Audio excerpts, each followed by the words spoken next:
The trouble with us is we're in a rut. Too much work, no play. We don't take time to see our old friends. Yes, not so many of our old friends left, Michael.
Cool, we are live, and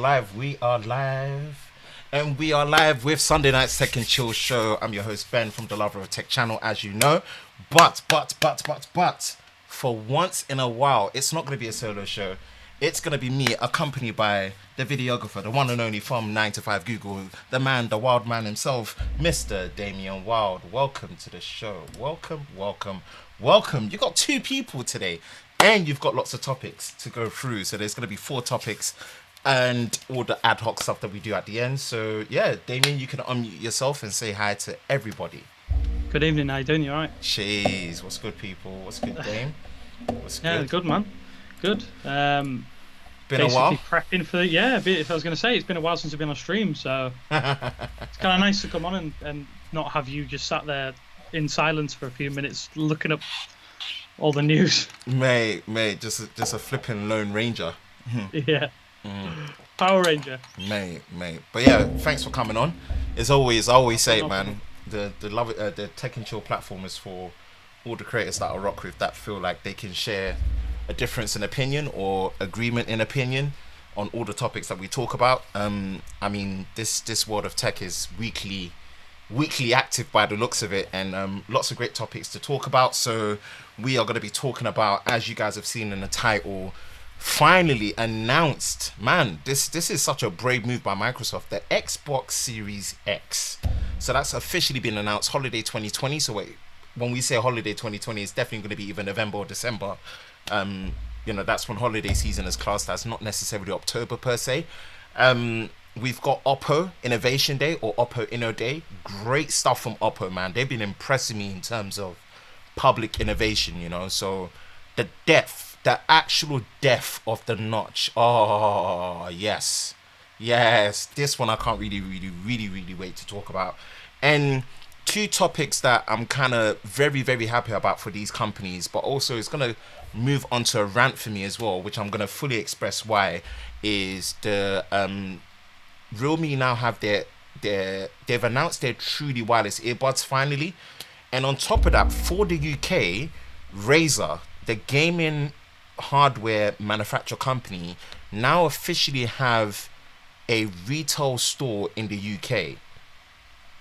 So interesting topics, but I wanted to kind of fire away on that. So Damien's gonna accompany me on that, and as you guys know, special guests that come onto the show go first. So before we do that, actually, let's not be rude. Let's say hi to whoever's in the comments, and then we'll kick it off. Glenn, welcome. Max Hube, what's up? What's good? Welcome. Damien, obviously, now you are officially a moderator, so you've been added onto the moderation list. Glenn, been really impressed with the photos you've been posting lately. That camera's nice. No, thank you. If you guys don't follow me on Instagram, shameless plug, go follow me, lover of tech _BA. Yeah, I mean, I just, as you guys know, that I've done at least 3 vlogs about the A6400, and I've kind of decided to I mean, the way my job role is, as well as my job role being office based, I do get to roam around and visit different places and different partners and go to different meetings. So yeah, I've kind of wanting to push myself to do more street photography or more photography in general, which is a thing that's out of my comfort zone, but I just want it to be something that kind of helps with my creative mindset. And I mean, I've been getting a lot of positive feedback from you guys, which has kind of been shocking. Like, I didn't know people would actually be liking the pictures that much. So yeah, I'm gonna keep doing that. I've got a new camera strap to make sure that I can, you know, actually have a proper camera strap. Peak Designs leash. So I'm gonna. Oh, Peak Design stuff, mate. Don't talk to me about that. I could spend a lot of money on their website. I've literally just bought their travel bag. It's insane. You need the travel bag. Man, Really, really good. I know, but you know, I said let me start with the leash. It's not too expensive. It's small, it's compact, and then Yeah. I might step up to the slide if I feel that I need it. But this is a much bigger strap than the one that came with the Sony. And then obviously the best thing is the detachableness, which, yeah, like it just makes too much sense because it's not all the time you want the strap on there. You want to just be able to take it off, put it away, put it on when you need to. So that's just gonna make me want to take photos a lot quicker and just have the camera ready to shoot all the time, so I can get, you know, more pictures out onto the gram. So no, thank you for that. I appreciate that, bro. Appreciate that. But now you got the full frame Lumix S1 and you got the 50mm. I'm expecting you to be putting some photos out there, man. No doubt. No doubt. Yeah, it's a learning process, but the Sigma 50mm, yeah, that's because the Sigma that I've got here, the 30mm, this one here, oh, basically it's f1.4, which is what, f2.1 on a full frame equivalent, and it's a 45mm field of view, which is as good as 50mm. Mwah.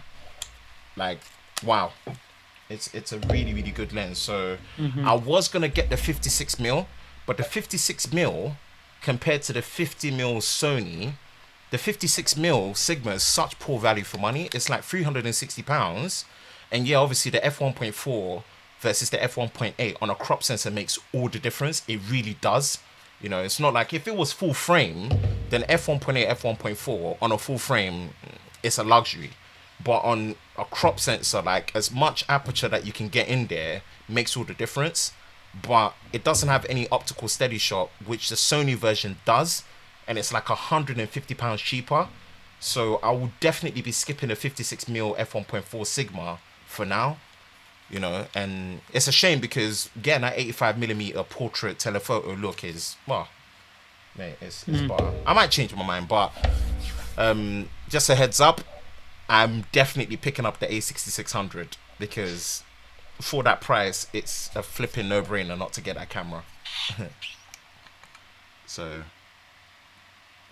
oh man, as Uncle Ruckus would say, let's get this party started. Cool. Let me hit the record on the hard drive. Is it record output recording? Browse. Let me just pick the SSD. Ninja. Okay, apply, okay, start recording. HEVC.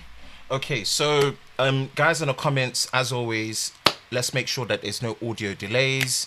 How's the audio? It should hopefully be in sync, but you know, sometimes when you've got someone else on, it decides to trip up and be a bit funny. So how does the audio look like? How does the video look like?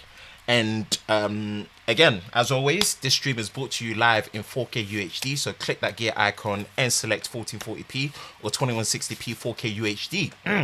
So please do let us know, anyone in the comment section, how the audio sounds like, if the audio and the video are in sync. And we are going to kick it off with the first set of topics.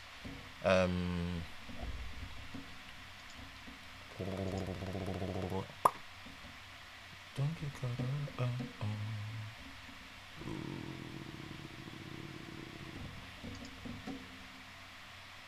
Looks great so far. Cool. Let's get it started. Dame, I don't know if you've got any tweets. Tweets? What? Just tweets in general? Any tweets of the Xbox One X?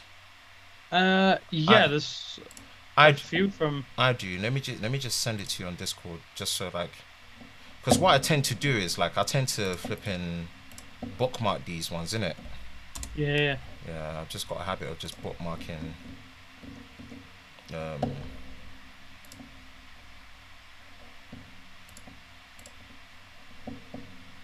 Copy link. I'm gonna send you the real me ones as well. Cool. Yeah, no, cool.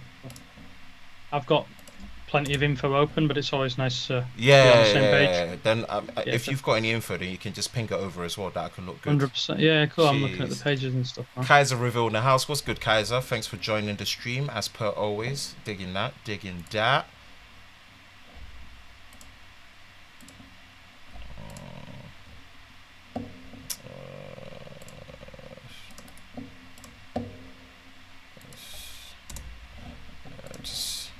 Apologies, guys. Since we're so impromptu, we just do things on the fly. And then I think I've got one from David Emil from Android Authority for Oppo InnoDay. Yeah, looks good. I think that kicks off. So Xbox One X. Oh, see, I'm flopping already as it is. That's going to be the first point of contention. So we're going to switch to desktop. If we go to desktop, you guys should be able to see my dark mode Twitter with a couple of tweets kicking off what you can see when it comes to the Xbox Series X. So, Damien, I'm gonna get you to go first and then just run with it and then, get your thoughts. Right, okay, let's just start. Let's start with the name first. The name is terrible. It's terrible. And the reason why I'll say the name is terrible is because at least with PlayStation, PlayStation 1, PlayStation 2, yes, PlayStation 3, there's incremental there. It makes sense. Imagine what someone's parents are going to do when they go and buy a new Xbox Series X for the kids. They're going to come out the shop next Christmas with an Xbox One X. Mate, that's what's going to. That is literally what's going to happen next year. Mate, is it next year? Next Christmas? Yeah. So I mean, usually when they say holiday season, they class holiday season as November and December. Time. Yeah. And it's always going to be like mid-November, just so it just wouldn't be October. I mean, the name is terrible. Bar the name. The name's terrible. Name's terrible. Yeah. I mean, I quite like the look of it. Yeah, I quite like the look of it. It looks really good. Yeah. The boxy design means you can have it in any orientation, which is good. It looks like there's going to be plenty of airflow in the top and bottom. Yeah. It is literally just a little small form factor PC, so that's a good thing. Looking at the specs that you've shared with me there, it's impressive because you obviously, as I was saying before, if it's built on that 7nm architecture, then you're going to see comparable PC performance, which is always a good thing. Because I think for us who play on PC as well as play on console, I always feel like you're losing something with console. Yeah. You always feel like you're losing some aspect of sitting at maybe people don't like sitting at a desk, but I'll take sometimes sitting at a desk and playing a game in its best possible settings to kind of for the enjoyment factor. I do feel like graphics are such a huge part of games now that that having things running on a console in 2019 at 720p and barely even breaking 60 FPS is quite jarring coming from PC. But will I get one? Probably not. I've not owned an Xbox this generation. I have a PS4 and it collects dust. PC, Nintendo Switch. That's all I have. I don't really play many of the big series games apart from a couple that I played on xCloud. The xCloud preview seems really good. I'm interested to see how this fits into the Series X. If they're going to have if they up the Xbox Live subscription fee so that you can play xCloud, then I would be tempted to pick this up over the PlayStation, because PlayStation are literally not building a cloud service as a result of their partnership with Microsoft. Yeah. So yeah, it's going to be interesting.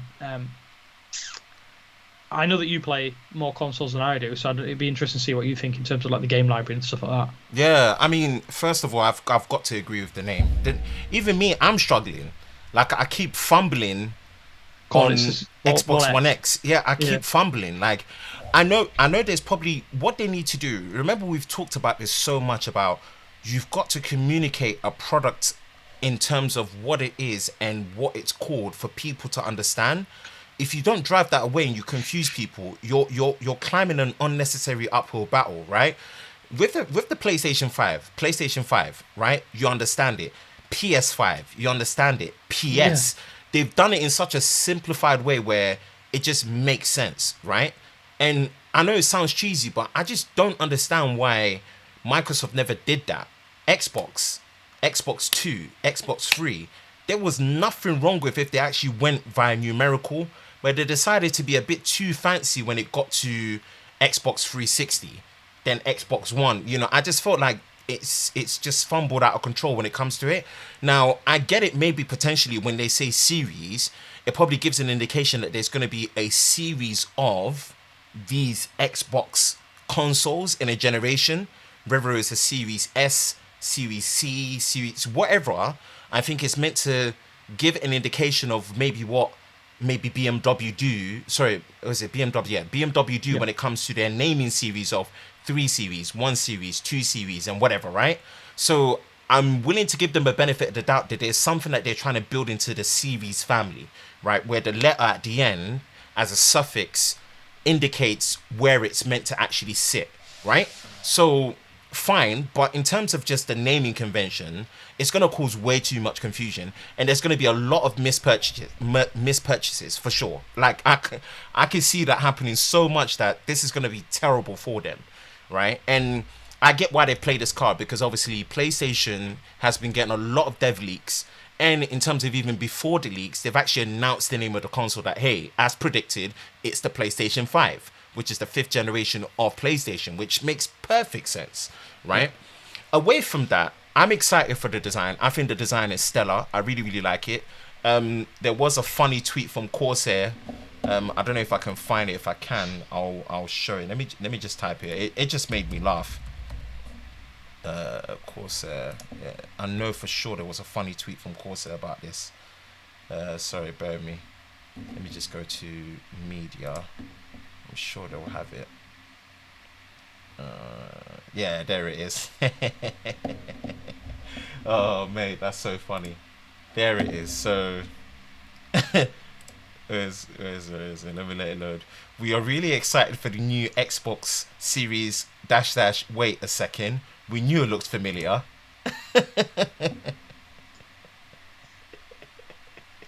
So if no one has ever seen the Corsair One chassis PC, yeah, it's pretty much very reminiscent to it. And this is why a lot of people, including ourselves, we are effectively calling this a small form factor ITX PC for the home in a console shape, you know. So take it for whatever you may when it comes to that. But let me just go back to bookmarks. Yeah, running through the initial specs in terms of the general specs, right? It is going to be 7nm across the board. It is basically going to be based on having a massive CPU upgrade, because it's not going to be a system on a chip design anymore. It's going to be dedicated across, and now it's going to be based on Ryzen 2 7nm 3rd generation Ryzen, which is great.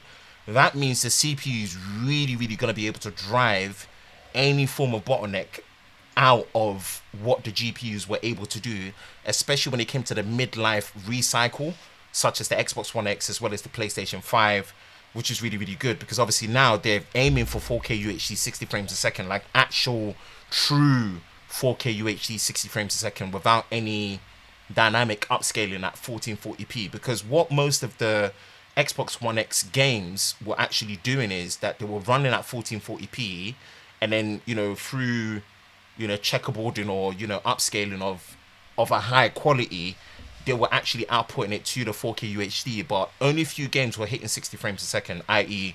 your Forza Motorsport, but most games were actually dynamically scaling between 1440p to 4K UHD at 30 frames a second. So it's very important that they're targeting this across the board for pretty much all their games at 4K 60 frames, and even if the bandwidth in a game permits it, 120 frames a second, which is going to be very interesting, because I don't know many TVs that have true 120 Hz support, you know, but I know there's some large format TVs that kind of have started coming out for that. Variable refresh rate in terms of things like FreeSync, that's really good. 8K output. So capability for me, I'm more seeing it as output, because obviously companies like Samsung with their QLED panels do have 8K output, so it makes sense to have a console that can output 8K, you know, in terms of, you know, whether it's 8K content. But I don't know about 8K gaming. I think that's a bit too far of a stretch. 4 times the processing power of the Xbox One X, which I think is believable. And I think it's believable more not based on teraflops, but actually based on efficiency as well as the teraflops increase, because I watched Digital Foundry's video and it was something that they really drove away, which I really agree with. And obviously, whether you're a PC master race guy like me or whatnot, you just have to admit that consoles get way better optimization when it comes to gaming performance and gaming looks. Whether you like it or not, it's just a fact, you know. PC ultimately is going to be the ultimate experience in terms of visual fidelity, but consoles really just get every bit of juice pushed out of them based on the hardware constraints that they've been put under. You know, vertical and horizontal orientation. I think the design, like you said, is going to be perfect for airflow, so the performance should be really good when it comes to thermodynamics. It doesn't actually, just to interrupt you there, it doesn't actually show any of the I/O on that image. No. So it's going to be interesting if they bother with external ports on the front or the back. I don't know what that strip. I'm guessing the strip at the front is for a disc. Yeah. So optical drive is still there. I mean, physical media is, to me, has been dead since about 2007. I've not bought unless I really have to. So it's going to be interesting to see how they market if they're going to be using Blu-rays again, because file sizes are so big anyway. Yeah. On an 8K game with textures or a game at full 4K. It's you're nearly hitting that upper limit of a Blu-ray disc storage anyway, aren't you? So it is, but you know what? My heart tells me that I just wish they did what Nintendo did, like SSD cartridges. I'm just waiting. That's true. Bro, I'm just waiting for the day where instead of like optical drives, you can get like okay, I know the speeds are relative, right? But look at UHS-I cards, for example. UHS-I cards, right? You can get a 128 gigabyte UHS-I card for £25, right? In terms of physical media. So I'm thinking Nintendo are doing that. I mean, you know, I've got a Switch now, you know, it's under the tree, the kids need to open it and whatnot. Oh, right, Super okay. Smash Bros. And I'm thinking, like, you know, I've got the hard shell case and it's got cartridge slots, and I'm thinking, like, SSD cards that are very fast enough for storing game media are getting much cheaper. That's the world we live in now. Why are we still dealing with optical drives? Like, I get it for the home entertainment system for Blu-ray, because obviously that you're relying on read and write of the laser, right, as opposed to the actual read and write of a plugged-in drive. You know, because it becomes an external drive. Yeah, I agree with you wholeheartedly. But this is why physical media to me is just pointless. Yeah, I just feel like maybe obviously games consoles now are the cheapest way to have a 4K Blu-ray or Blu-ray player that will always be updated. Because what people don't know is that conventional Blu-ray players, because of HDCP, if you buy a cheap 4K or normal Blu-ray player, right, and it doesn't receive updates, newer movies that come out won't be able to play on those drives. That's what they don't tell you. It's because of how they're always updating the copyright protection on them. So if your Blu-ray player doesn't actually get updates, it won't play the newer films in the future. And the problem is, the expensive 4K and normal Blu-ray players are the same cost as these consoles. So the argument is, you might as well just buy the console. The console and the gaming capabilities as well. That's it. But just use it as that and have a much nicer UI with a remote control. And obviously, you know, so that's always been the argument. So I get why, in a case, they're still holding on to Blu-ray as an optical drive. But as a home entertainment system, I really like what Nintendo are doing with the cartridges, you know, and also being able to install games on your SD card, you know. So maybe that's just a weird criticism in a sense, but that's kind of where my mind is in that sense. And obviously the new controller, they did announce that the new controller is backwards compatible with all the previous consoles, and also obviously compatible with Windows 10, which is really, really good. Available holiday 2020, power your dreams. I'm excited for it, but at the same time, the PS5 still catches my attention more because as a PS4 owner, I did not get rid of that console when I should have, all because their first party exclusive games were so on point. I think they won the first party war this time around. Fam. Like, there's obviously The Last of Us was the last great game on PS3, probably bar Uncharted 3. Yeah, that Uncharted. So they kind of like really like. I think they came through in the end, because I think for me the PS3 was the PS3 wasn't as good as the Xbox 360. No, not for me. The game library on the Xbox 360 was far superior. Obviously, Gears of War first was announced, and then they had three. It's amazing they had 3 titles before the end of the Xbox 360 life cycle. Yeah. It's weird because this time around with the PS4, I thought I would pick up the Xbox One, but the game library on the PS4 kind of grabbed my attention quicker. Oh, mate, it was phenomenal. I knew straight away that the likelihood of me picking up the PS4 to play Last of Us 2, Uncharted 4, which weirdly I don't have either. I don't have, well, one of them's not available yet, but Uncharted 4 I still haven't played yet. I still need to get around to playing it. I knew that they were going to be the games that I was like, right, okay, they're the titles I want. I'm going to pick up the PS4. Everyone seemed to switch from 360 to PS4. Oh yeah, it's really good. Oh yeah. But this time around, it's definitely, they're both going to be comparable. I would have thought. I hope so. I'd expect the Xbox Series X and the PS5 to kind of have the same hardware. It's all going to be down to the first party titles. Yeah. And as much as I think Halo's okay, it's not gonna. For me, it's not a console seller. Gears of War, maybe not, because there's better third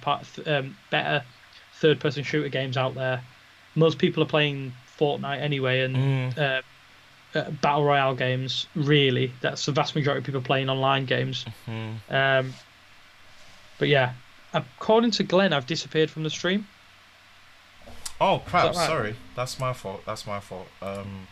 I selected the wrong stream. Sorry, the wrong scene. Fine. Mate. But yeah, it's all going to come down to game library. I'm interested to see what the Series X does. Will it make some of us like yourself? You kept the PS4. I prefer the Switch for just the game library, because Smash Bros. The games, well, not even so much Smash Bros. You've got obviously Breath of the Wild. You've got all of these titles that really like transcend gaming. Really, it's more than gaming really for a lot of these titles. Yeah. So hopefully we'll see Sony come strong, but I'm surprised they haven't followed it up. I'm sure they'll wait until the Xbox Series X dies down and then just go for their own. No, the thing is, I have more faith in them, because Last of Us 2 has been announced, and when Last of Us 2 is finishing off the current gen console, it's gonna leap into PS5. I'm not saying Microsoft can't do it. Microsoft did it for the 360 generation. They need to find that 360 generation fire of diversifying first party titles that are unique to their consoles, right? Not the predictable ones, right? But I think. Sorry, you mentioned the Forza Motorsport and Gears. You can't rely on them continually. No, you can't. And they're relying on Halo, and it's not even the same.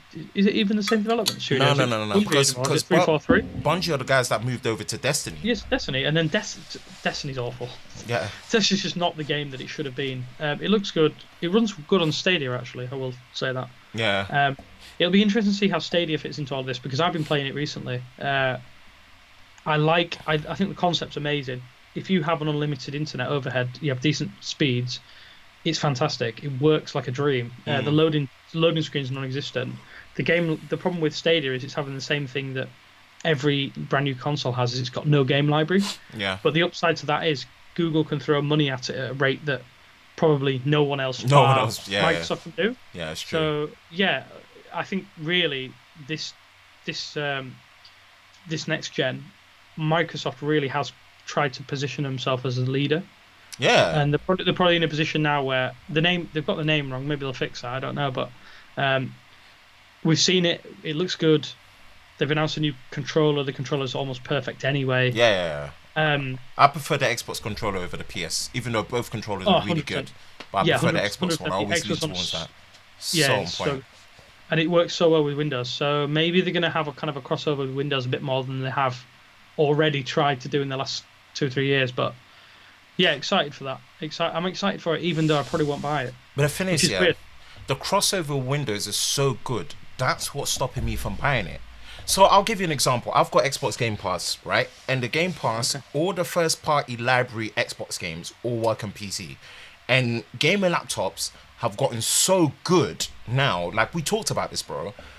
Gaming laptops have gotten so good that Jedi Fallen Order, I'm playing on here. And I know that's through EA and Origin.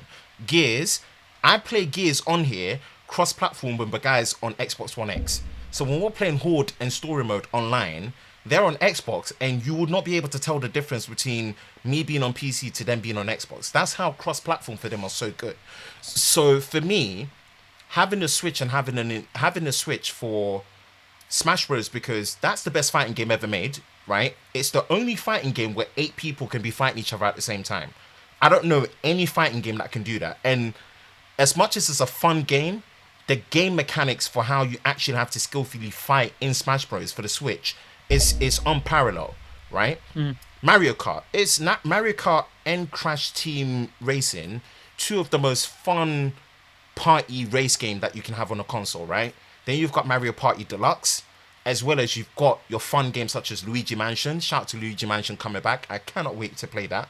Zelda Breath of the Wild and Mario Odyssey. Look at those games. In terms of just individual games and then group games that you can play, not just online, but locally, where you can have 8 people playing at the same time and they all feel involved, right? That's a big incentive to suck people in. PlayStation, Spider-Man, God of War, which is arguably one of the best games of the decade, right? Detroit Being Human, you know, Order 1866, right? Last of Us, Uncharted. Like, these are intellectual property games, IP games that stopped me from selling the PS4. I just wanted to sell it, but I'm like, if I sell it, I'm gonna wait for those games to come out and play those games. I won't get a chance to ever play those games. Whereas to me, my mind was, I've got a sick gaming laptop that is thin enough for me to carry with me every day, that all the first party Microsoft Studio games that are meant on the go. I play it here, so I have no reason to get an Xbox, even though the Xbox One X is the more powerful console and a more feature-rich console, with things like having a 4K Blu-ray player, having better graphics, having a better performance where you're going to enjoy it more. I do that all on my laptop. You see, so it's like the cross-platform is so good. What are they going to do to separate it enough for me to get an Xbox Series X?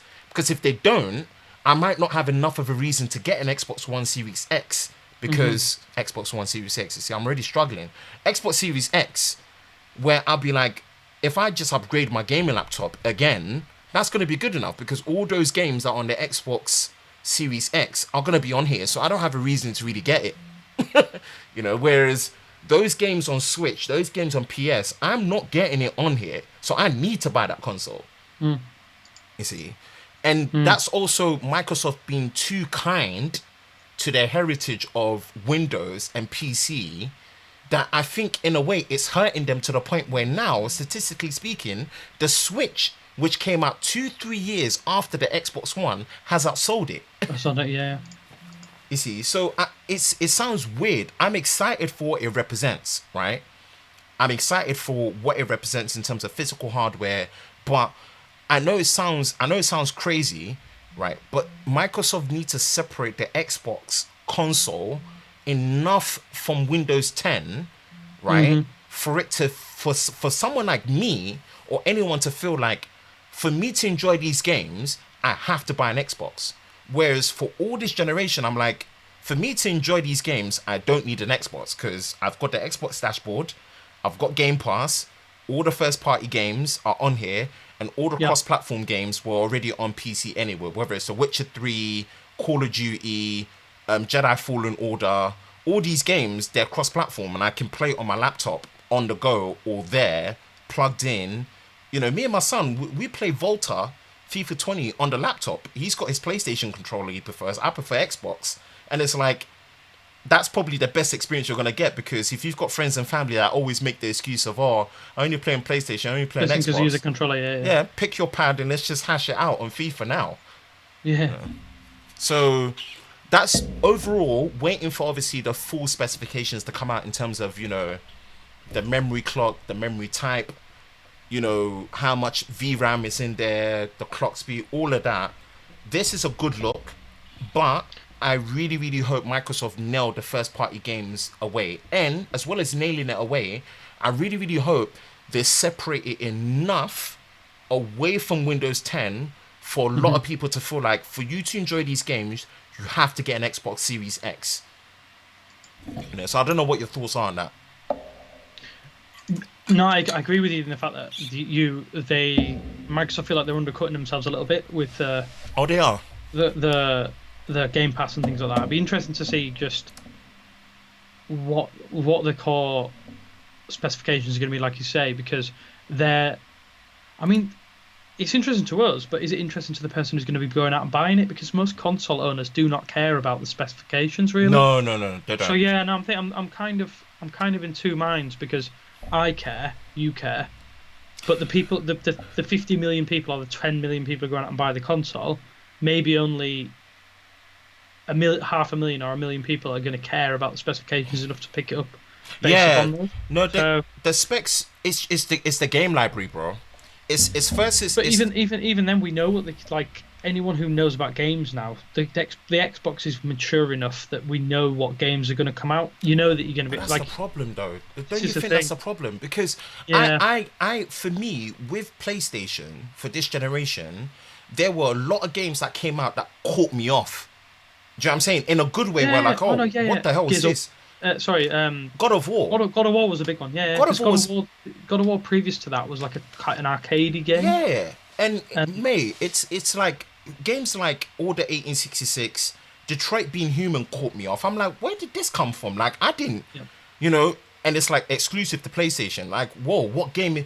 Like, Microsoft need to catch people out so they don't seem predictable when it comes to the games that we're used to them bringing out. That's what PlayStation did. Sony did that immaculately well, to the point where, like, bro, I go back and watch the reveal of God of War when they remade it, and I still get chills. I get chills because I'm thinking they did it with like an orchestra, and I'm thinking, what game is this? Like, and then all of a sudden you it's like, you know, the character, but you're like, whoa, what the hell happened to Kratos? It's like, you know, it's him, but you're thinking, this guy's been through some stuff. Like, I need to just, I want to play it to find out what the hell happened to him for him to have got into this state. And that kind of psychology, bro, I was like, I can't sell my PlayStation. When I saw that trailer, I was like, there's no way I can sell it. Like, I need to play that game. I can't sell it. But that's a hook. And there's not enough of a hook where, yes, there's the predictable stuff that we know, but there need to be some curveballs that come out of nowhere that make people feel like, wow, okay, this is something that has to only be on the Series X, right? And yeah, people are going to get salty that, oh, why is it not on, you know, Windows 10? Oh, well, business is business. Go get the Xbox Series X if you want to play it. I know it's harsh, right? But, mate, Microsoft, you've got to be a bit ruthless when it comes to sucking people into actually picking up the hardware that's going to make them enjoy it. Because if you don't, I'm going to sit there, I'm thinking, well, my GTX 1060 works well enough. It's going to be part of Microsoft X, you know, this is that. I'm downloading. I still don't have a reason to pick up the console to play this great game. You know, no, I agree with you 100%. I agree with you 100%. So I think that wraps up topic 1. As always, let's head into the comment section and see what people are rambling on about. Cool. So Kaiser reveals his audio is great. Thank you very much. Evening, gentlemen. Dave West just arrived at the office. Always at the perfect time when you arrive at the office that we start this, my man. Dave West. New Xbox looks like a Xiaomi dumb dehumidifier painted black, mate. I can't deal with you. As always, can never deal with you. Not saying it looks bad though, just different. I love the look. I don't know what you think, Dame, but I love the look of it. I think do you know why? Do you know why I think it looks good? Because you'll know yourself because of who you're working for. But good design is something that doesn't look like it's over designed. Yeah. So technology that fits in with your home decor, and this is something that's so minimal. It's not like the PS4. For me, the PS4 was, while it was a bit odd to look at, it was a brilliant piece of kit because it could sit on a desk like a TV unit, and it wasn't overly like obvious that it was a game console. Yeah. The Xbox One X doesn't look so much like a gaming console. It just looks like an old it did DVD better. player. The revision of it compared to the first one. But this is the thing. This is something that looks like a home router or something like that. So we don't know what it's going to look like size wise. It could be as big as a PC. It could be huge. But if it looks like a speaker, it looks something just inconspicuous that's sat there. And I like the matte black color. I'm sure maybe they'll do it in different colors as well, which is something that the Xbox seem to do really, really well. I think they're limited editions. But I think it looks good. They've nailed the controller for such a long time. Oh yeah. We knew they were never going to stray too far away from that. It's like, I don't know what PS5's play is going to be like. Their test consoles, obviously, they look terrible because they have to look terrible. Yeah, the dev kits, isn't it? The dev kits always look weird. But I think they've nailed the design. It catches the interest of the PC gamer crowd because we think it looks like a PC. Oh yeah. Which means that we're talking about it. I think it's an all-round win. The name's just the only thing that I dislike at this point, but I can get over that because if the game library's there, like we were saying before, this could be the console to pick up, and I think they've beaten Sony to the punch. Let's just see how the next 6 to 8 months pans out, and if Sony come playing hardball with their console. But interesting. No. That's my feeling on it, man. Kaiser reveal, it feels like you will be playing this on a monitor as opposed to a TV. I think the 120 hertz one, it just depends on what I don't know what TV support it based on the bandwidth of current HDMI standards, right? So this is where I know there's a lot of large format gaming TVs that Nvidia are partnershiping to actually release based on OLED panels as well as QLED panels that do. But that will matter when it's AMD hardware. So exactly. So I don't know where the 120 hertz is going to really play in. If it means if you have a supported monitor that has it, you can plug it in there and enjoy it. I don't know. Maybe we'll see. That's another. I'm just interested to see how that will play out in terms of the 120 hertz support. Do you know what catches my interest there though? Is because Project xCloud is essentially, you can potentially use it to stream your console to your smartphone. Yeah. They could potentially using that as a marketing technique because the 120 hertz support could genuinely just be for smartphones. Potentially. They could be using it as basically we can output 120 hertz to your 120 hertz or up whenever we start seeing smartphones with 120 hertz displays, which I'm sure we will, and then 240. They may literally be using that as a marketing technique because of that. Yeah, but I mean that's a very out there. Yeah. One, so. Hello, Dave West from Glenn. Ambience Lens Photography. Welcome to the stream. Been a while. Hey, what else? Sony aced it when it came to first-party games on PS4. Oh, 100%. No one next to Nintendo, first-party game support, man. You can't fault what these guys did, and I think this is what surprised a lot of people because Microsoft did that with the 360 generation so well. Like I still get chills the first time I played Gears of War on the 360, and I don't know if anyone remembers Gears 1. The first time the Berserker comes out, so good. No, the first trailer for Gears of War, Mad World. Mad World was so good. Oh, so good. And do you want to know what got me? So that is the game that made me buy an Xbox 360. Yeah, facts. But it wasn't even out. They'd announced it. It wasn't out, and I went and bought it and played. I played Project Gotham Racing. That was literally all I had. That was the only game I had for about 2 months. Bro, and that's what I'm saying. The hook, right, bro? The first time I played it was at my friend's house on those new generation 50-inch V-bottom shaped Samsung TVs, right? Those new high definition ones, flat screen generations. And it was that scene when the Berserker first comes out and just, dude, it looked like a horror film to me. It looked so real. I actually froze and the berserker ran over me, and I had to pause it and just stop because it was just like, you know, that generation leap was so big.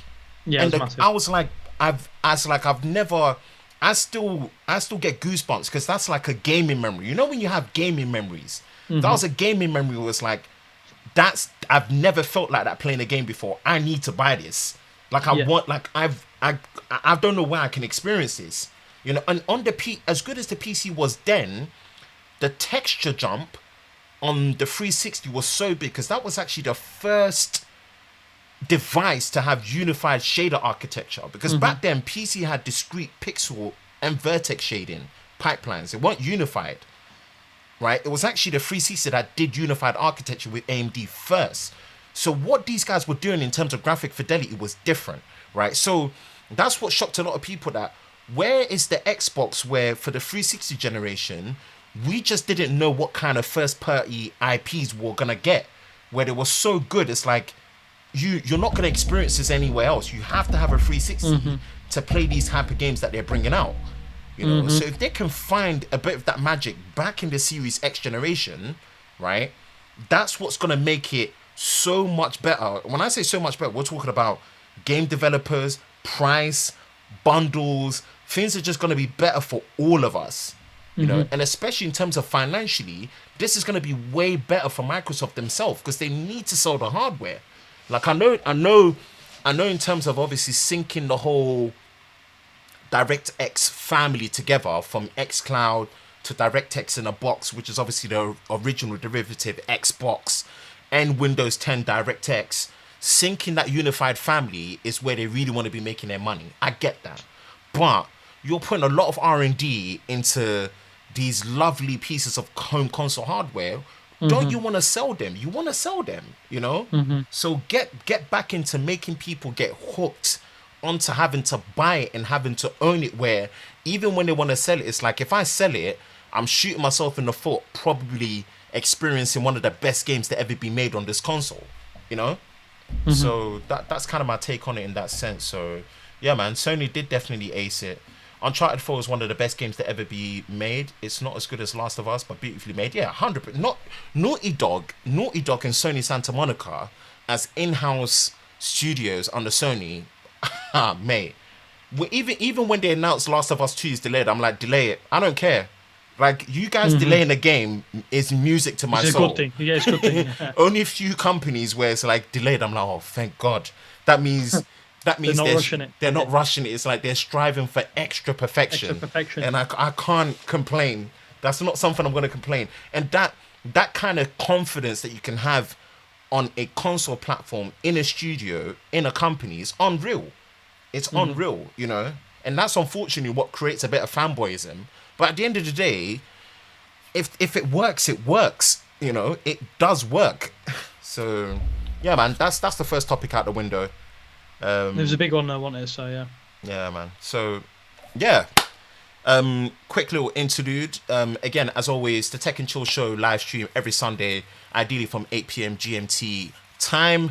Today I'm hosting it with Damien Wild, aka videographer and article writer of 9 to 5 Google, and the stream is brought to you live in 4K UHD, so click that gear icon and select 1440p or watch it in 2160p 4K UHD. So next topic, Oppo.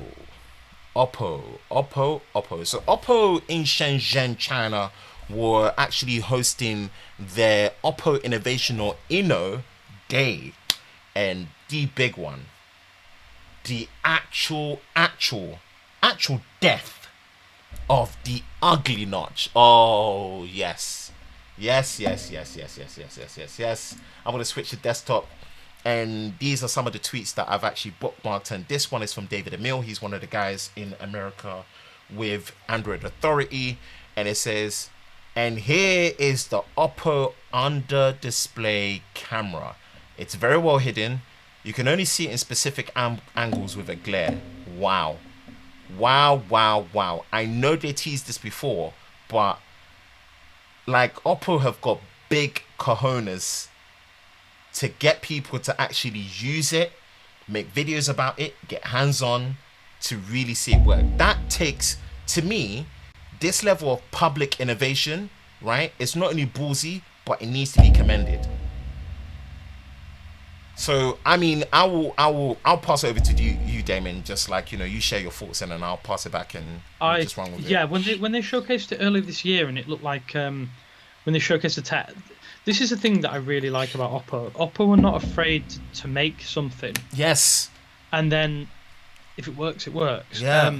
When they made the Find, my first real kind of introduction to Oppo that I can really properly remember, I probably have beforehand, but was when the Find X came out. It was like, wow, they are not afraid to just say, we're going to go for it. Let's see what happens. And the pop-up camera design on the Find X is still probably my favorite pop-up design. I know it's not the best in terms of quality and build quality, but that design is superb. The entire slide up, but what they did with that is they're preparing for the notchless future, if that makes sense. They were like, right, we do not want a notch on our screen. We make good displays. We want to make sure that these displays are not hindered by the fact that we're having to put a cut hole or a notch on them.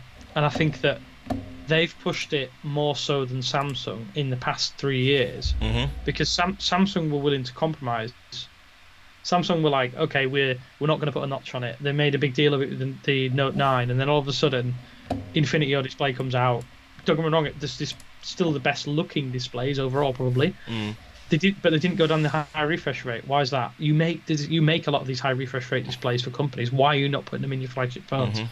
Because I don't think they were confident that people cared too much. But when you see this, you cannot not be impressed by the fact that there is no notch at all, and you still have the camera. You still have front-facing camera. It's the future. This is like. Well, yeah, of course it is. It's the real future. Like now, all this is basically shown, and they did this. Remember, Vivo and Oppo did this with the in-display optical fingerprint scanners. All this basically means is, if we don't see this in 2020, 2021, the notch is dead. And then what's going to happen then is that the optical performance now is the only thing that needs to be actually improved, right? To make sure that the optical clarity is the equivalent of what we had before. Yeah, because we manage your expectations. The optical quality for such a first generation product isn't going to be as good. But what they're counting on it doesn't look exactly bad, to be honest. That's it. It looks quite good. That's it. And they're counting more on not people like us, that pixel peep, that are going to do camera comparisons, because we know that camera comparisons are fun, you learn a lot, and they get a lot of views on YouTube, right? I'm criminal for it. I love camera comparisons. They're pointless, but I love them because you learn about how the cameras perform. They're a lot of fun to do, even though they're tedious. And they get ridiculous amount of views because people use YouTube like a Google search engine. They're going to search this versus this camera. It's important to them. Whether you think it's pointless or not, it's important to a lot of people when they're buying stuff. They're going to still search, how good is this camera against that? Because it's the most popular thing. Is it the most important thing? That's debatable. But is it the most popular thing? 100%, right?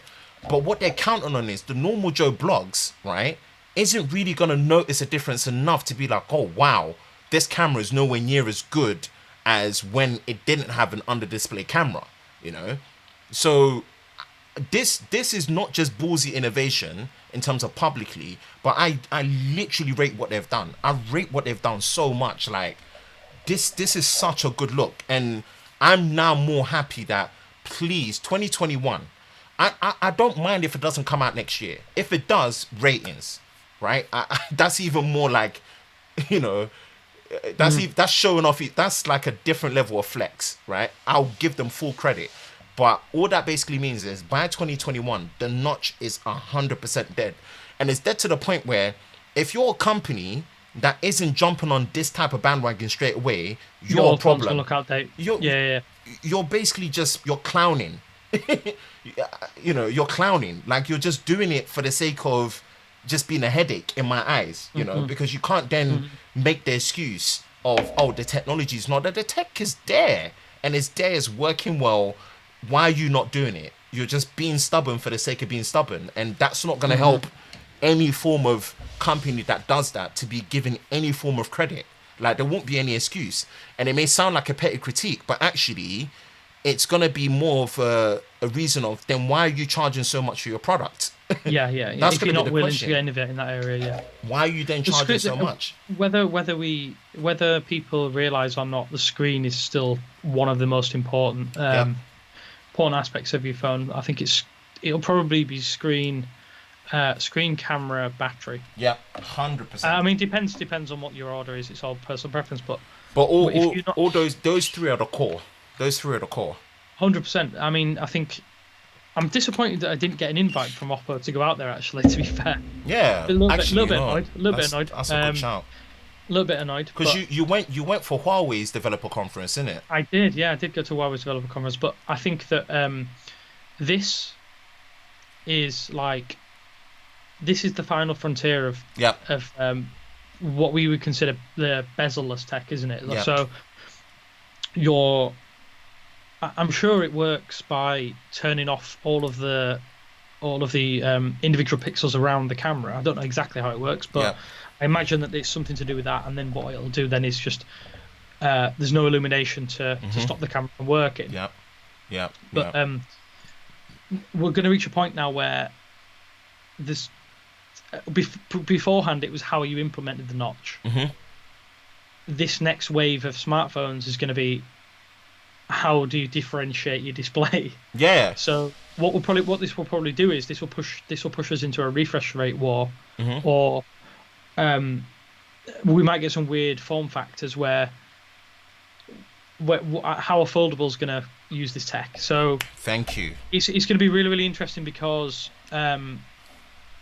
you're going to go down two routes. You're going to go around solid, traditional phones that we have now with no bezels, or indeed foreheads like on the Pixel 4, which I don't mind actually.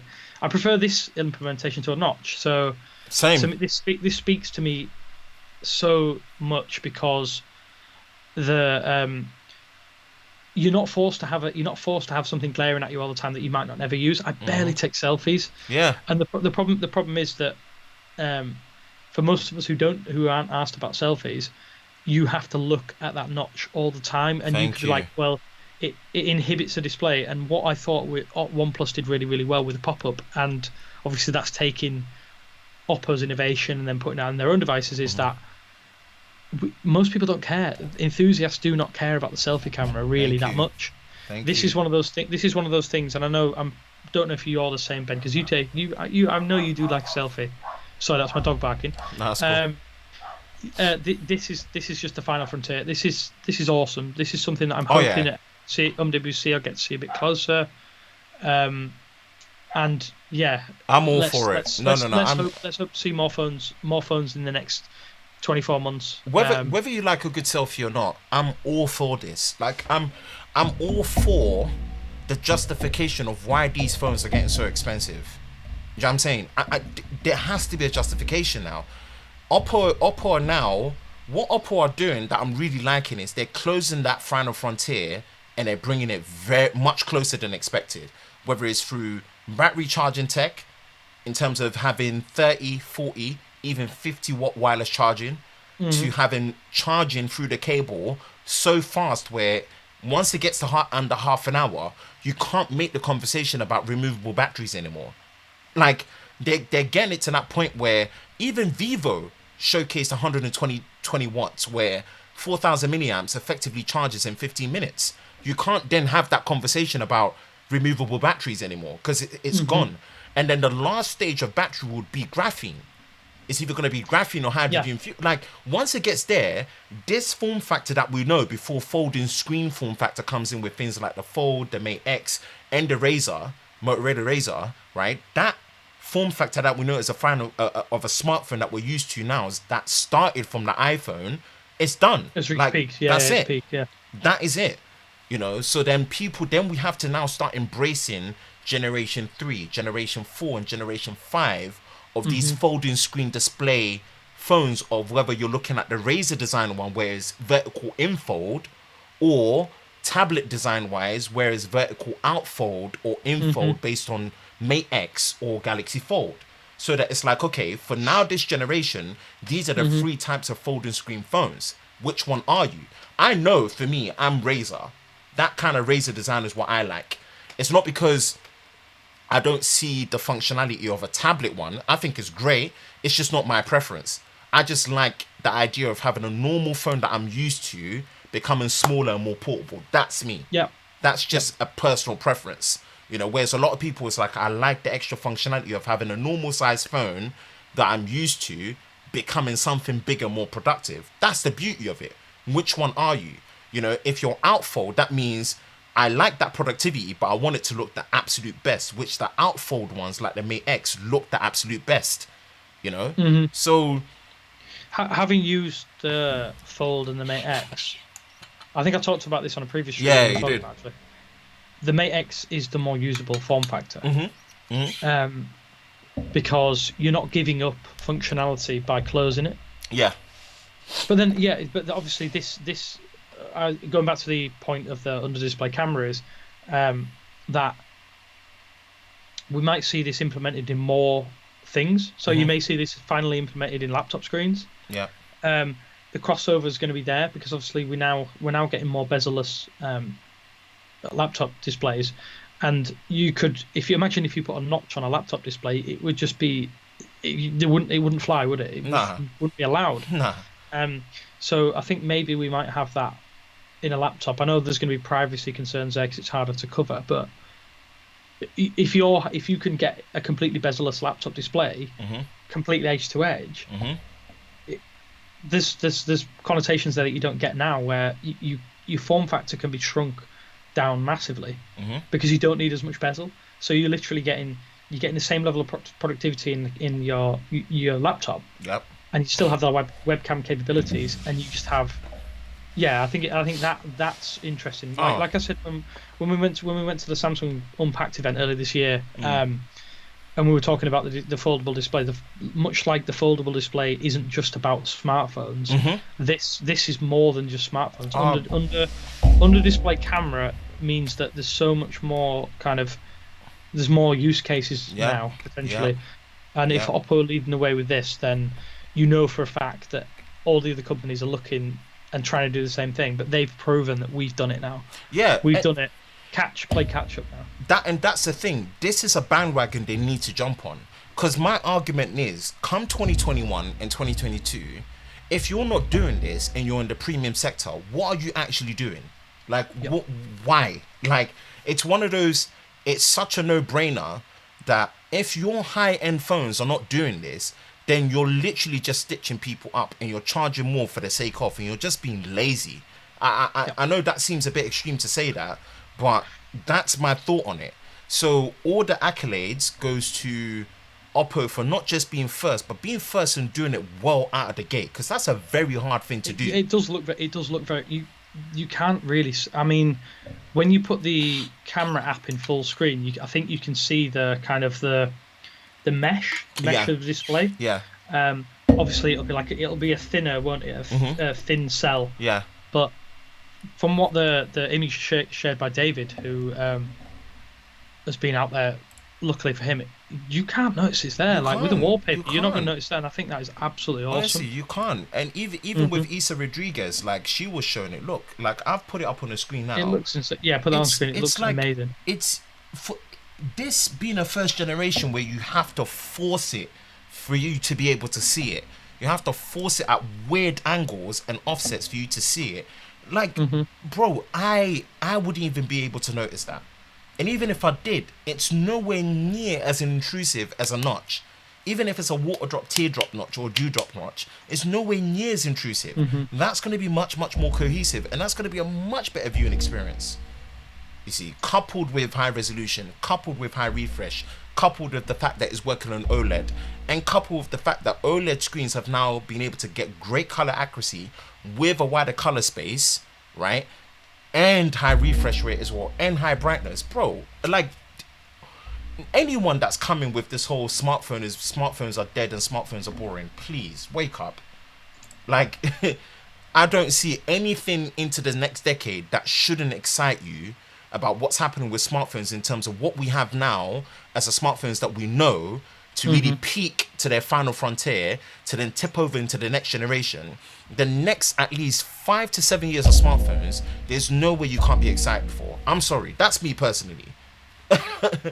that's the fence that I sit on. So I don't know what your thoughts are, but I think big accolades to Oppo. Well done. Yeah, I mean, the biggest change we saw, wasn't it, when the Galaxy S8 came out? The Galaxy S8 changed how we perceived smartphones. Yeah. The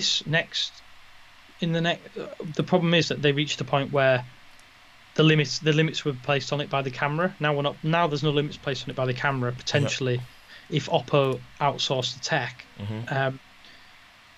we're going to see. Yeah, we're probably going to see a lot of phones that look very, very similar from the front, but they're all going to have completely different ways of implementing it. Upper left positioning. You could potentially have the camera right in the middle of the display. It doesn't have to be. It's potentially not bound by the very edges of the display. It's impressive. I'm excited to see what Oppo do. Hopefully in MWC when I head out there, I've been invited out there by Oppo, so yeah, no, it's good. Hopefully we've been guessing for them, so hopefully they're going to show us. Yeah, they will. Like, they will. 100% will. We're interested to see what it looks like. 100% will. So, yeah, mate, I can't wait for that coverage, man. I legit can't. I legit cannot wait. So that's topic number 2 out of the way. Oppo Innovation Day and the official death of the notch. You notches, watch out. The Grim Reaper's coming. Apart from Apple definitely won't implement Mate, flip them. That's what's even, because that's going to give me even more of a reason to really hammer away of why are you charging so much for your phones if you can't actually use all of that into, making sure that you kill it, So, yeah, man. The Grim Reaper's coming for you, notches. Watch out. Oppo's really setting it out. Cool. So, slightly over the hour mark, we've got 2 more topics that we really want to drive away. These 2 topics will be very quick. It will 100% be very quick.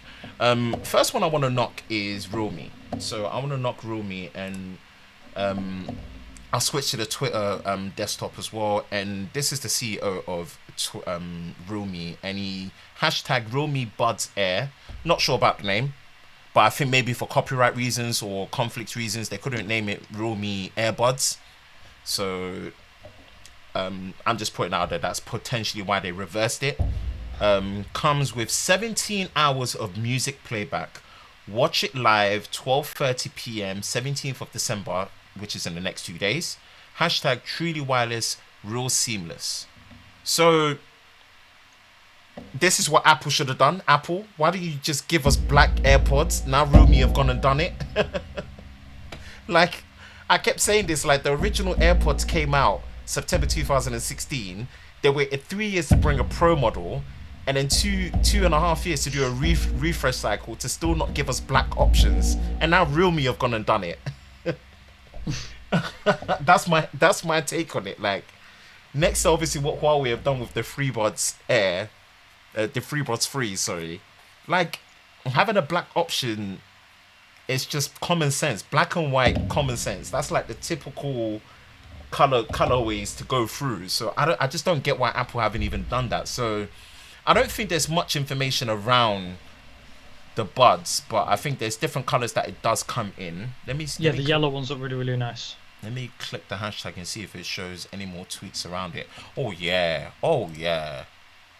Ooh. Yeah. Yeah, actually, these yellow colorways are nice still. Yeah, actually. Someone actually did like a black and yellow combination there. A throwback to Wiz Khalifa. Yeah, so main things that are gonna obviously be put down for is on the 17th. So actually in the next few days, I'll be eager to watch it. And it does have wireless charging. Whoa, okay. There's a promo clip. This is insane. Wireless charging USB-C. It will save our time now. Wow, okay. Okay, so that's something I didn't know. First impression, wireless charging. Yeah, seriously? Oh, wow. Wow. This is insane. They're not. There's no isolation there, is there? So No, I don't think they're gonna go for ANC. I don't believe they'll go for ANC. No, definitely not. But this looks like an India only kind of. This looks like they're really targeting India because obviously they've announced it to with a potential Indian pricing. They're using Indian YouTubers to kind of like promote the content. I'm intrigued to see how they price them in India because it'll translate obviously into China. But if there's anything I know about Realme, especially with what happened with the Realme X2 Pro, just for the fact that there's wireless charging and long battery life and the different colors that, you know, really match well with the kind of style and aesthetics that you want, if they can get like the quick connection and the quick pairing done correctly and all these other things, I think they will price it well. But I'm more impressed with it than I thought, because I didn't think it will have wireless charging. I genuinely didn't think it will have wireless charging. So that's something that threw me off in a good way. So, I mean, I don't think there's much information on it, but here's where it just gets into a bit of a rant. I know first doesn't always mean best. I just, how did they beat OnePlus to it? You know, I know, and I love the Bullets Wireless too. I can't leave the house without them. Facts. The odd days that I've forgotten, especially being someone that uses two devices, and how it can pair between two devices with a click of a button very easily, right? How can I put it? I can't not use them, right? But unfortunately, I'm a true wireless earbuds fan. I am. I speak for myself. Having a tether is better. The tether is better. But in terms of, because I'm such an earphone person, the freedom of having truly wireless earbuds are something I'm just a real big fan of, for me personally, right? It's inevitable that they have to jump into that. I'm just a bit salty that they beat OnePlus to it. That's just the only angle I'm coming from. Praise to them. They look very interesting. Definitely trying to get. I'll definitely try and get hold of some, I think. Yeah. If they're cheap enough to buy, I will just buy a pair. Yeah. I think there will be. I think they will shock people. I don't think Realme are really. They haven't pushed. They're not officially in the UK, are they yet? So no. So they're in Europe, aren't they? But they're not in the UK, which means you've got to deal with European PR, which is a bit of an odd one. But yeah, they're very, very strange. But if they can, these are the only Android buds that I've used recently that I thought were. They need another tweak. These are obviously the free buds. Free buds. 3.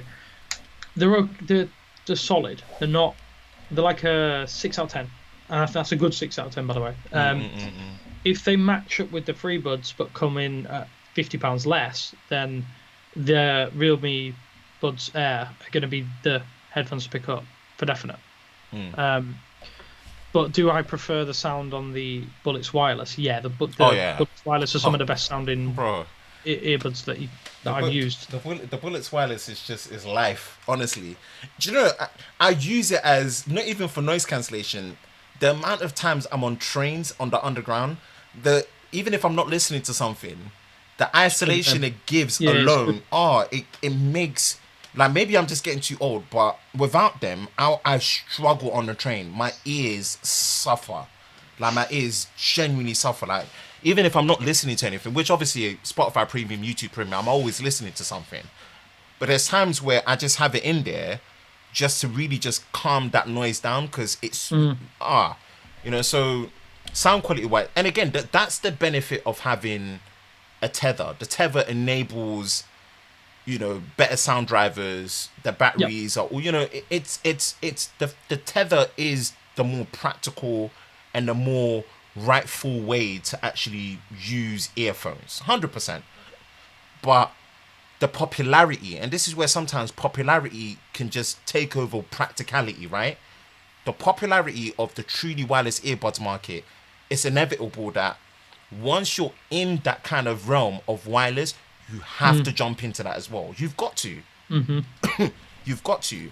And the good and the bad of the Bullets Wireless 2 is the price is so on the cusp at £99 that they can't charge any more for that if the next generation is wired. Do you get it? Yeah, true. They just can't, not in this climate, because the first thing people will say is, I don't care how good it is, why is it at that price and it's not truly wireless? Yeah. And if you face that brick wall, you can make all the use cases of, oh, it does this, doesn't matter. You've now jumped into an arena that you're playing with truly wireless. You know, so we'll see. Maybe they will bring truly wireless earbuds, you know, for OnePlus, and it will be a case of, okay, it doesn't matter if you're not first, but actually we have a wider reach because it's not just based on one region, it's globally. Yeah, so globally, actually, in a sense of, we can be first that globally did it at a very affordable price with a much seamless experience because of Oxygen OS and how we pair easily, you know. So if they do that, I'm happy with it. I'll be like, cool. You know, OnePlus is much more accessible anyway. So it didn't matter. It didn't matter. But I mean, that's my thoughts on it. It's a very quick one, so I'll fire it back to you if you have anything else to say. Then we'll go into the comments. No, yeah, they look like a little AirPods clone, and they're probably if they sound as good as the original AirPods, then it's a nice flat sound. Nice and flat, steady away. Audiophiles are probably not going to be bothered, but that's not who they're targeting, is it? It's people who want cheap, accessible Bluetooth earbuds. Yeah. So yeah, no. And the wireless charging is a sick touch. Yeah, it's nice. It's nice because if you got, but then again, the only downside is if you have a device that doesn't have wireless charging, you're going to have to go out and buy a wireless charger. So and this is where, for me, high-end phones that have reverse wireless charging, to are me, a better option. Yeah. It's not a gimmick. Like, credit to Glenn. Glenn put some funny pictures of him sellotaping his buds. But I mean, I've always said it. Reverse wireless charging to another phone is a gimmick. But reverse wireless charging to AirPods, accessories, small accessories, is not a gimmick. It's such a, I can count how many times I've gone places and I never carry a charger for my watch or my, like, you just don't. So if my phone can charge it, I'm like, great, I can work with that. Like maybe 20 minutes and I've got a good couple of hours of listening by just sticking it on the back. How is that not useful? Like, reverse wireless charging is not a gimmick if you're using it for small accessories. If you're thinking it for another phone, then mate, you're clueless. That's just I don't know what world you're living in. So yeah, that's also another thing to add, that premium phones in the future have to do reverse wireless charging, especially if you have an accessory ecosystem that support wireless charging. Your phone has to do reverse wireless charging. It has to. I know that sounds like a strict requirement, but it does. This is where, for me, the iPhone 11 series, to me, it didn't make sense. I'm like, you're building all these ecosystem of wireless chargings, right? Your phone should have had it, especially now that you put a bigger battery in it. But hopefully they rectify that for the future and they enable that so that a Pro device is actually a Pro device on their behalf. Cool. Next quick fire topic is also going to be another mini rant. And that is switching to here. So this is more just for us guys in the UK, but Razer, remember Razer Phone 1, Razer Phone 2, for gamers by gamers, and there's a lot of really nice laptops, peripherals. I still have a mouse. This was such a surprise to me because I didn't see this coming. I did not see this coming. Honestly, I did not see this coming. They have an official store in Piccadilly Circus, London. It surprises me that there's enough interest in Razer to have a flagship store in London. There you go. I mean, I don't know anyone apart from maybe about 2 other people in my entire immediate contact group who know Razer, apart from you guys who know tech.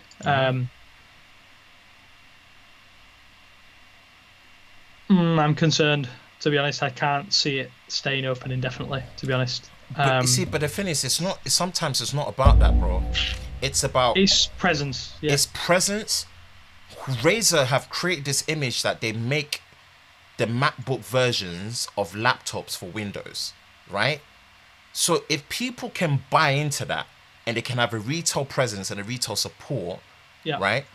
Sometimes that's enough. It's not about a chain. But if there's the impression of you're in the nation capital in a hotspot where people see that Razer has a store, oh wow, that's good. So that means if I buy a Razer product and I have an issue, I can go there. And you can counter the fact that when you go there and you get support, you'll roam around and you'll probably end up buying more stuff. You go tell your friends and family, oh, they have a really nice store, great customer service. I'll buy into that brand because at least if you have a problem, right, go to the Razer store, they'll help you. Do you get the psychology behind that? 100%, yeah. Because Razer's created a success of good laptops, good peripherals, you know, now to what the phones part is, you know, but I mean, like, they've created enough of an ecosystem where they feel like if we can have a retail presence, it will give us the image that we are a premium brand that is serious about what we create, you know. Yep. And it harkens back to the power of bricks and mortar. Even if you're not doing a lot of stores, if you do a few right and you keep it consistent, trust me, the strength of brand, right, goes a long way. Even if it gets to a point where you're like, we're gonna build one in every major city or the 5 major cities in the UK, and we're just gonna maintain them well, right? Yeah, true. Even if it meant you're in Leeds and you had to travel to, I don't know, Birmingham or something. Yeah. And you know that you've pre-booked your appointment. Dun. It's a headache, but in your mind, it's like you could do it potentially. Yeah, I need to get done on the day. Yeah, no. And it comes back to me where credit to Razer for doing this, right? But it annoys me that for how good OnePlus's retail structure is in India, they've not at least been able to pull off one store in a hotspot in London. Xiaomi have done it in Westfield. Yep. Now Razer have done it in Piccadilly Circus. Whether it's Oxford Street, whether it's Covent Garden. Well, it would make sense. It would make sense to be on Oxford Street for OnePlus because you call it Oxygen Street. They could rebrand it for the day. Bro, even how you've dropped it makes all the sense. Do you get my point? Well, I might email OnePlus and say you can have that one. How much of a brand presence does OnePlus carry compared to these two brands? Compared to Xiaomi and compared to Razer, we can make the argument that OnePlus is probably a brand that will benefit more from this, way more than any of these two. And we're getting into the next generation cycle of devices. At this point, you're well established enough where you need at least one retail store done really, really well. That's my opinion. Like, it hurts me to see, and not that I'm looking down on these companies like Xiaomi or Razer, but the amount of questions I get from people. When is OnePlus opening a store? Is there OnePlus store? Where did you get that merchandise from? Bro, let's make the argument. OnePlus, in terms of probably the phone manufacturers, make the best merch. They make some good merch from what I can see. Yeah, 100%. I mean, it just depends on whether they want to make money on the merch or if they're willing. I mean, you can upsell things, can't you? Because someone comes in to buy a phone, you get a hoodie, you get a T-shirt, you get some of that. So, bro. Luckily for us, Glenn went to the Razer store recently. Oh, great pictures as well, Glenn. Glenn and Ram went, so they've seen it. I'd be interested to see if it matches up with the Microsoft store because I know that's where's the Microsoft store? Right, Microsoft have the best location on Oxford Street.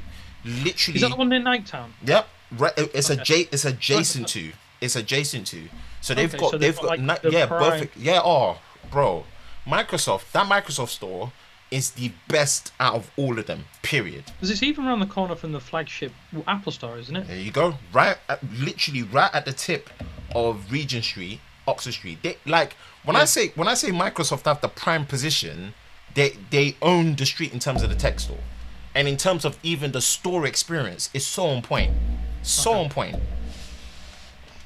So it's kind of like a praise to Razer, but a mini rant, as in like there's certain aspects of your brand that if you want to be perceived as premium, it's not a case of always making money out of it straight away.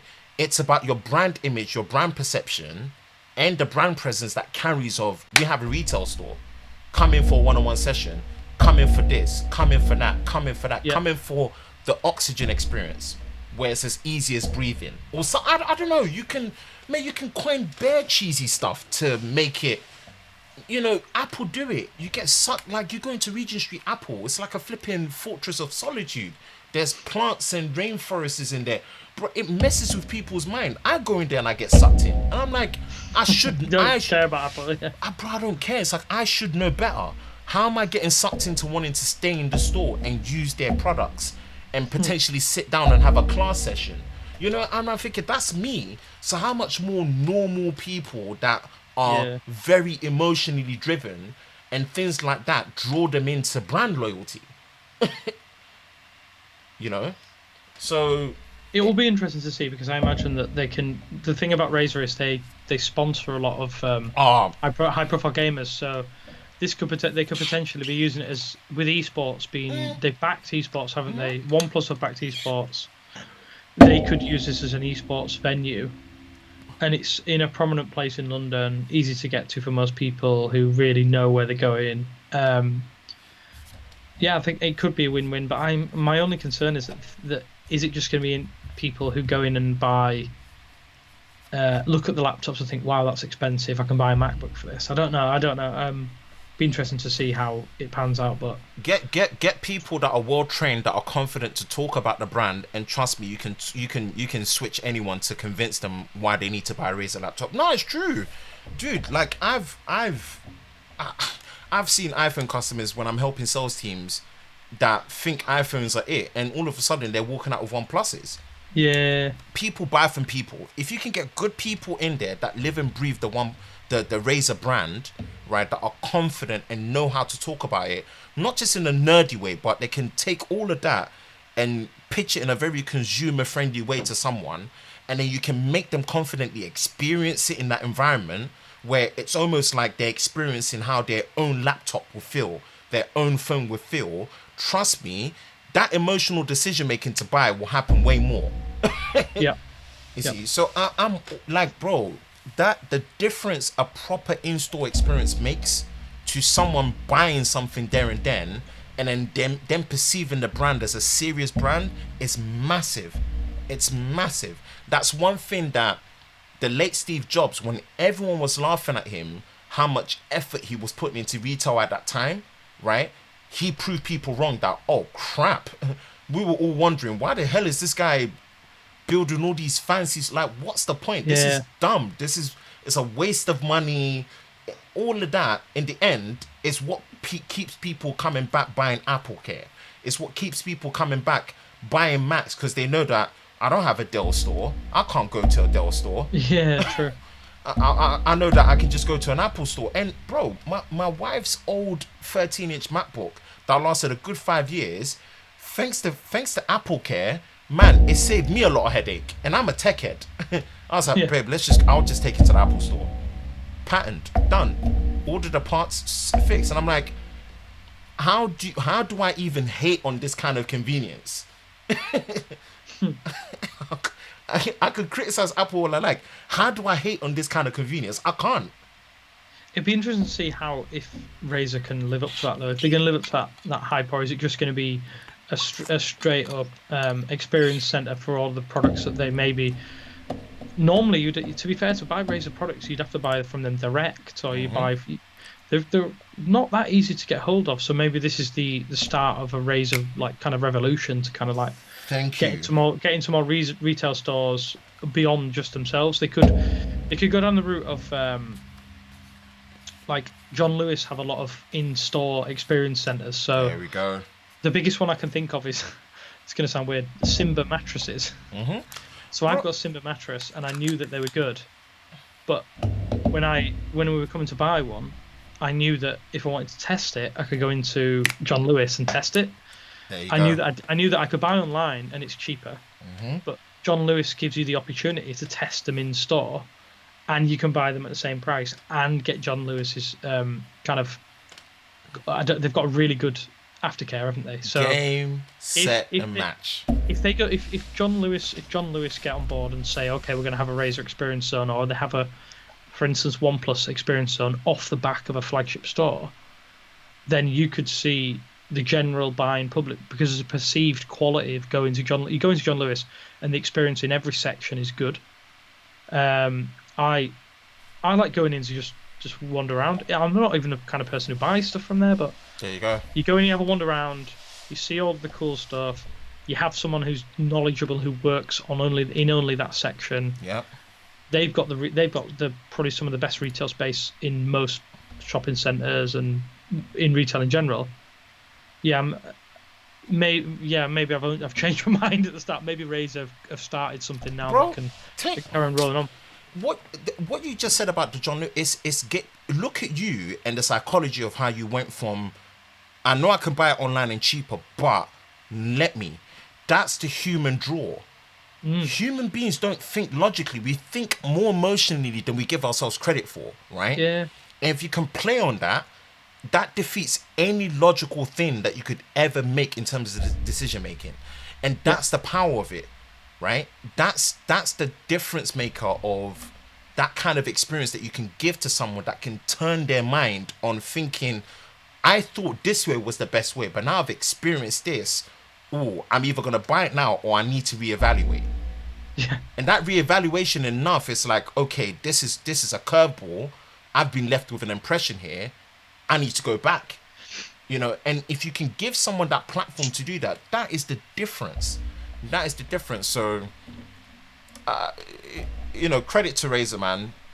And for me, it's just more of a rant of like, this is something that could really help a company like OnePlus, because they do it they do it in India, and I know the market in India is different, taxes I know that, but the principle's the same. The principle is the same. The principle don't change whether you're in India, North Pole, or whatever. It's the same, right? Even if you can't do a fleet chain like what you do in India, even if it's just one, do one really well. Bro, do you know how many Xiaomi scooters I see in London now? I see way too many Xiaomi scooters for my own good. Why? Because I know you guys went to the Xiaomi store to buy it. Because you can buy it there and then, set up and scoot. You see, and that's the difference. So it's not even now a case of just that particular product that you know them for, i.e. phones, their ecosystem, as we like to talk about, their merchandise. You're sucked into it. And at times, these companies are enough to be able to suck you in where you're like, I know the brand now, I've used their scooters. So actually, if someone is recommending me their phone, I'm familiar with the brand to some extent. The scooter worked really, really well. It was priced amazingly well. It might just replicate that same experience with the phone. I'm willing to give it a try. They've got you now. It's the long game. It's not the instant, how much money are we making now because we have a retail store. No, it's the long game. You see, so I just thought let me just put it out there, and that's the 4 topics for this Sunday night's Tech and Chill show. Unless you have anything else to add, bro. No. I think we've covered quite a lot, haven't we? Really? Mate, yeah. So it's just slightly over the hour and a half mark. So let's go through the comments so our viewers don't feel like they're being ignored, and then we can just close out with any minor Q&As, and then kind of knock it through. So Tech for your needs. Sorry, I forgot to say hello. Thanks for joining again. Always a consistent view on the Tech and Chill show on a Sunday. It says reasons phone cameras are popular because of memories made. No, 100%. I'm not. There's important and popular. What's more important? We'll definitely say the screen and the battery. We've agreed, right? That's probably the most really where people, but the most popular smartphones. Because I think for us. He's brought up a really good point there, because this is something that I always get. I've definitely mentioned this to you before. Mm-hmm. That every single time someone asks me about a smartphone, this is what happens. They'll say, "What's the best phone I can buy?" They don't pause. Is it the iPhone? Or what's the best smartphone camera? Is it the iPhone? Yeah. Every single time, that's what gets said to me. And when you say no, that isn't the case, they're like, "Oh, really?" Like there's nobody who's going out there and really being pragmatic about how they buy a smartphone. It's kind of like they get told what they're told, and that ties back into the store experience and who's selling them. Because I imagine in the smartphone in the contracts, smartphone contracts, there's quite a bumper commission on an iPhone, I imagine. So Yeah. that might be the reason why people are picking up iPhones, not just the fact that the experience is quite nice, and I hate the term ecosystem. The ecosystem's there if you want to tie into it, which I don't think it's quite as pronounced as people make out. But yeah, I think that's a really good point, that the cameras make the memories, and I think. But it comes down to the thing of human beings are emotionally driven. We just are. We're just emotional creatures. We're not logical. We want to be, because it's the most sensible. We know that's the right way to go, but we're just not. We're not driven logically, you see. So we're driven by experiences, memories, and senses, and like that's just us. And this, I'm like, if you guys ever had a chance to watch the Saturday Tech Night fight that I did with Scott Peachy from Technically Speaking, we did a battle on that topic, and you know it was very controversial. Like but the thing is that that's the beauty of it. So I don't disagree with that, man. Cameras on a smartphone being the most popular is not the wrong thing. When something is the most popular, you can't defy it. You can argue against it, but if it's the most popular, end of. It's always going to come back to it. So, Glenn, I can't wait to see the under-display camera come in. Potential for it is not just limited to smartphone. Exactly. You know, I mean, Damien touched on that, so definitely not wrong. The problem with the bezel-less camera under the screen and the fingerprint under the screen is if the screen cracks. I mean, but that can't be avoided. Like, glass is glass. Like, what can you do? You know? Well, we can't use any other material than glass. Is the best optically, so you can't. Things get damaged. You can't really, you know, repair the something you carry around every day is going to get damaged at some point. It's you know, even us, we're not indestructible. We can get damaged. Yeah, true. Let alone smartphones. So that's not anything to really write home about. Repaired an S8 display last week. I forgot what such a great looking phone it was. Game changer. Yeah, definitely. 2017. How many years will it take for Apple to adopt that camera, if at all? I have no faith in them.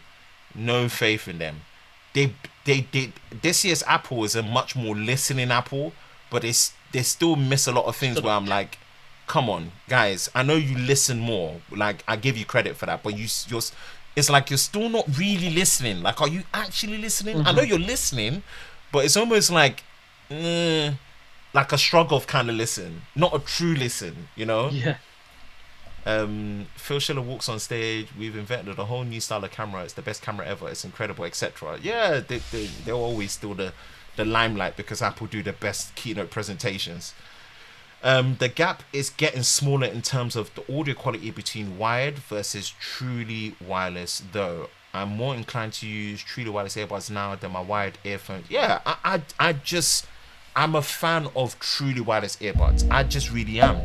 I really am. So bring it on. Let's keep making the technology better. Let's keep making it more accessible. You know, bring it on. It's not as big a store as I thought it would be, but I think the gaming experience in the basement, they are looking to do competitions there, but the prices are too high in there. No, I mean, look. Oh, right, yeah, that's something that I didn't see Glenn had put. Yeah, that's... Razer have got a different kind of market, haven't they? They can do that. Apple can't do that. Apple can't suddenly have a gaming room. Yeah. Microsoft probably, maybe. With the Xbox, but yeah. The thing is, it's sometimes it's not about the prices being too high alone. They've got their foot in, and if they can get their foot in and do it right, it will cause a shift in their brand perception. It just does. 100% will. So I give them more credit for being ballsy enough to do it, and try and maintain it, based on knowing that this part of the world, it's important to have these things, right? If we're benchmarking ourselves to be a premium brand, we have to do this, like, or else we're not really truly premium. It's not about having a lot, but we have to be able to at least say, yeah, we do have a retail store. Where is it? London. Oh, I live in Scotland. Oh well, we'll get to you when the time comes. But whenever you're in London, come and see us. You know, so they even for the person that's coming from Scotland down, it's a sense of an occasion. Like, oh, Yeah, true. you know, it does something. It 100% does something. So it's well laid out store, I must admit. 100%. OnePlus needs to have a store here. Hell yes. I love the fact that the BBC commissioned a ton of limited edition black OnePlus 3Ts for Killing Eve, but putting OnePlus on the map. Okay, I mean, I know back in the day there was one episode of House of Cards where pretty much everyone was using a OnePlus. It was a weird episode. Yeah. There was one episode of House of Cards. I can't remember what season, but all I kept seeing was OnePlus 3Ts. I was like, what? Why is there so many OnePluses? It's like, you know, but yeah, sometimes happens. Even Top Boy. If you guys haven't watched Top Boy on Netflix, sick. The main phone that one of the guys was using in there was a OnePlus 3T, all the way through. Yeah, all the way through. Pictures using the Lumix X. Yeah, your pictures were looking on point. Dude, you need to be doing that. I challenge you to a picture war. Full frame versus crop sensor. Who can make their pictures look better? that f1.4 life on each. Wondered what you took with them. Pictures looked great. Yeah, mate, full frame. Like that L mount full frame on the S. The S1, bar not having face detection autofocus, is probably one of the best full frame hybrid cameras that you can get right now. This thing's a beast. Like physically as well, it's massive. Like I remember seeing Ram's one and then seeing Tom Hitchens' bike reviews A7 III. I was like, mate, this A7 III, are you sure it's full frame? It's quite small for a full frame camera. So you kind of see the different philosophies of how Panasonic and Sony are doing their mirrorless cameras, which I lean more towards Sony's approach because the camera being smaller and lighter makes me want to use it and shoot with it all the time on the go. That's just me personally. But again, you know, Panasonic kind of going with the DSLR form factor, but in mirrorless, is what gives them the class-leading IBIS. Their in-body image stabilization is just... Panasonic's IBIS is... it's on crack. It's different level. It's insanely good, yeah. It's different level good. Like, even the Panasonic S1H, oh my goodness. That camera, while not having face detection autofocus, is the best hybrid shooter on the market. I love that camera to bits. Like, for a camera that out of the box, you don't need to rig it, pick it up, use it. The results you get from that, by just having to pull focus yourself, it's phenomenal what Panasonic have done to the S1H.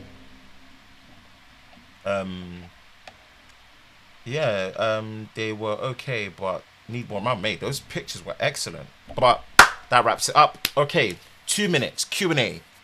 So we're leaving a 2-minute floor for you guys to give us any questions and answers that you want answered. Ad hoc, about tech, not about tech. And we'll wrap up the Tech and Chill show for the Sunday.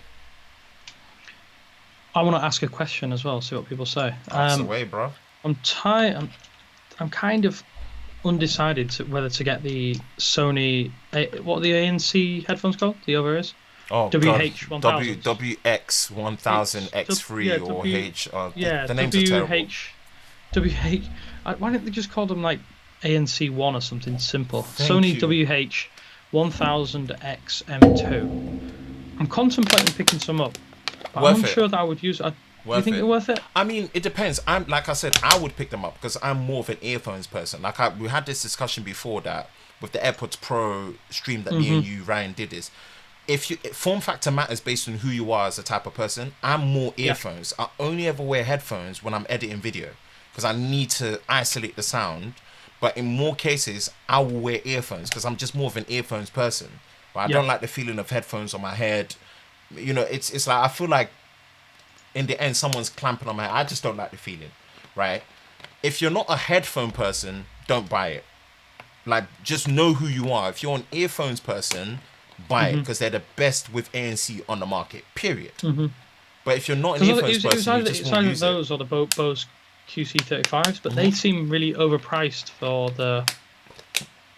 Considering they're like 4 years old now, aren't they? Something 4 years old, 2017. I mean, the Mark IIs are out, so they did do a refresh. But the Bose, I believe the Bose 700s are going to be better. Yeah, I think if you're going Bose, rather than going for the quiet comfort 35s, See, the only thing I don't like about the 600, is it 600s? The only thing I don't like about them is the band. Yeah, so I you hate the band. Looks really awful. go into John Lewis and test it. Yeah, true. Yeah, that's a Honestly, good idea, just actually. that's just the bit. Like I've been in there and I've seen it, and I'm like, headphones are not my thing, so it doesn't even get my creative juices flowing, right? If I was someone that was flying on a plane all the time, yeah, get them, because just for ANC alone, when you're flying on a plane, Yeah, yeah, that's what I was thinking. I think it was when I was on the flight to China for 11 hours. I was like, yeah, oh my god, yeah, yeah, you I need wish I them. had them. It's a Dave's saying necessity. that. Okay, so they have the most lean sound. Okay. No, but even So even those ones, the Sony ones, in terms of headphones, the Sony, the Quiet Comforts, the Bose 700s, the ANC is so good on them that if you're a person that flies in any time in the year, at least once, twice, 3 times, you need them. Okay, right. Like Yeah, they I'm will thinking about. save your ears from apparently crying kids. You won't hear crying kids. Like you will basically be in your own world. And mate, anyone that I love flying when I get the chance. I love flying. I the whole idea of flying. Just I hate boats though. In terms of Yeah, ferries, both. Okay. but I get sick. Like I get seasick, sick. Right, but flying in the air, I love that experience. I just feel like it's that Superman on top of the world thing as a kid that always made me love that, right? But your ears popping on a plane, that stuff is painful, right? Jet noise, crying kids, whatever, it's painful. You need that isolation. So that's my advice, bro. Like if it helps, but just go John I Lewis. will. Yeah, I will take a look and have a look. Because the Dave's saying that the XB 900Ns seem quite good. They're like the cheaper version. Um. Okay. I'll have to have a look because the price is around about £200, something like that. Yeah, I mean, have a look. Have a look. I don't fly enough. I've not come to the point where I fly enough to like need them for that situation. But Yeah, my true. day-to-day use, I'm gonna be picking up earphones over Headphones. headphones any day, Yeah. any day, any day. So, Obviously. um, what else? I don't know if I've got any questions to ask. I don't think so. I don't have any questions. Any questions from our audience, our committed audience?